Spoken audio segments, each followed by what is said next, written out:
Hello, my name is Victor Valverde. This is my teacher inquiry project. I am covering the disproportionality of punitive punishment for male students of color. I'm in the 2-year MAT program here at Pacific University, and I work out of Eugene, Oregon. Male students of color are more likely to receive repeat punitive punishments than their peers. In my time in working in academia, I began to notice, because I work very closely in the behavioral side of things and was largely in charge of documentation of patterns of behavior, that we had at my K through 5 school, there were 4 to 5 students that were all male students of color that were continually receiving repeat punitive punishments. I began to wonder why they kept receiving them and why they specifically were receiving them at a much higher rate than their peers. Male students of color are subject to disproportionate disciplinary consequences for the same actions as their peers too. The context of my study was conducted through empirical research driven by my own observation of those students in that K through 5 setting. This led me to research studies that had studied very similar things across the country, who it affect, and the causes of these patterns. This is not something that is isolated to only the Pacific Northwest. It is something that is rampant throughout the entirety of our country, and something that is negatively affecting a large percentage of student bodies. My study examines the disproportionality of these repeat punitive punishments for male students of color in K through 5. A lot of the data I was able to find actually extends far beyond K through 5 and references not only middle but high school as well, showing that this is not something that is happening only at lower grade levels. This is something that is happening throughout our school systems. For my literature review, I found 5 really good articles that I really enjoyed. The first one was The Color of Discipline, Sources of Racial and Gender Disproportionality in School Punishment. This was by Skipka, Michael, Nardo, and Peterson. The argument of this one was that African American students are referred for disciplinary measures for infractions that are very subjective and to how the teacher perceived them, rather than the actual severity of these infractions. The result of their study was that schools that rely on these exclusionary measures as punishment often run a large risk of disproportionately applying those ramifications to their minority student bodies. This related to my topic because it probes deeper into not only what the reality of this disparity, but also the fact that advocates must continue to advocate that African American students do not deserve this unequal treatment. And it's very upsetting that they must continue to advocate for that. The second one I really liked was Race is Not Neutral, a national investigation of African American and Latino disproportionality in school discipline. This was also by Skipka, Horner, Chung, Rausch, Kay, Tobin. The argument here was that disciplinary practices in schools often affect the social quality of the educational environment, and by affecting the social quality of the educational environment, they're creating an environment where these students who are exposed to these punitive punishments are more likely to receive them again, and more likely to keep repeating the behaviors that led to them receiving them.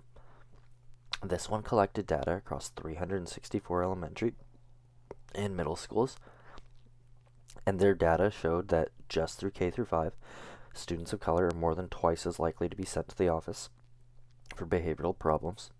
Once they get to middle school, that actually increases. They are now 3 times as likely to be sent to the office for disciplinary problems, and this was very consistent with historical findings. The result showed that this disproportionality can occur at either the point of the referral, so the actual staff member giving it, or at an administrative level. This related to my topic because it explores where the disproportionality occurs on a staff level and how it can be unconsciously or consciously perpetuated. The next article I liked was Teach for America, the Latinization of U.S. Schools and the Critical Shortage of Latino or Latina Teachers. This one talked very much about the population growth in Latino and Latina communities across the United States. Here in the Pacific Northwest alone, we have the 4th largest growing and the 4th fastest growing Latino population. My school alone, of about 420 kids, has about a 70% student of color student body. So It's definitely something that's growing. It is also theorized that by 2050, over 50% of students in the United States will trace their ancestry to being Latino or Latina. Students of color are less likely to be subject to disciplinary practices that don't involve punitive measures. They are also more likely to not receive these punitive disciplinary practices if they have a teacher who is also a teacher of color. So the results of this one spoke highly to the need to have teachers of color reflecting the student body that they're teaching. The fourth one I really enjoyed were why are students of color still punished more severely and frequently than white students? This one talked about how these disciplinary practices often mimic strategies used for adults in many cases, which often involves some sort of ostracization, leading to the lost instruction for students who experience these punitive punishments. This related to my topic because these disciplinary practices are disproportionately practiced on male students of color, and the data really showed that. And when they are disproportionately practiced on these male students of color, it negatively affects their school environment and their perception of school and makes the likelihood of them continuing these behaviors that cause them to receive those punishments more likely. The last one that I really enjoyed was the achievement clap and the discipline clap, two sides of the same coin. The argument here was that it highlighted how disproportionate disciplinary actions contribute to lagging achievement among students of color. This disparity of disciplinary infractions has not received the attention it deserves and has been very inconsistent at best. It's often lightly touched upon but not really delved into.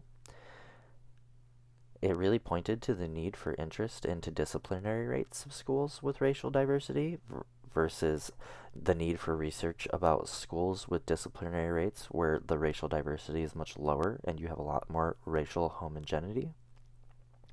This research could be really informative, but it may also help identify systemic factors that really perpetuate this punitive punishment being targeted at male students of color. This related to my topic because it explored why I'm seeing students of color be referred for these disciplinary actions at such higher rates than their peers. For my definition of terms, the three most important that I found were disproportionality, punitive, and achievement. Disproportionality in this context is going to refer to the application of these infractions being applied to one group more than the others. In this case, we are specifically talking about this disproportionality of punitive punishments being applied to male students of color. Punitive is going to refer to a disciplinary infraction that results in the loss of class instruction. When the students aren't in class, they're not learning. Achievement is going to refer to performing at or above grade level in assessment-based data collection.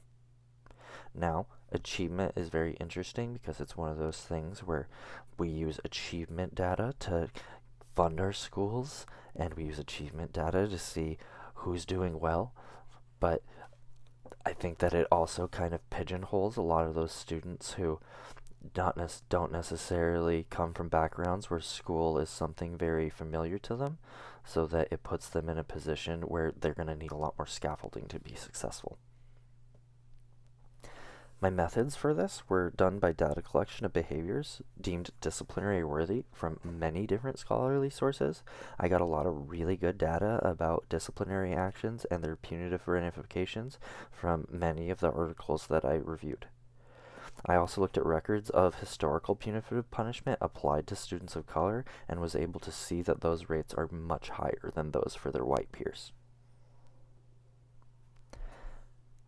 I gathered data from elementary and middle schools about these infractions and how they were related to racial disparity in these schools.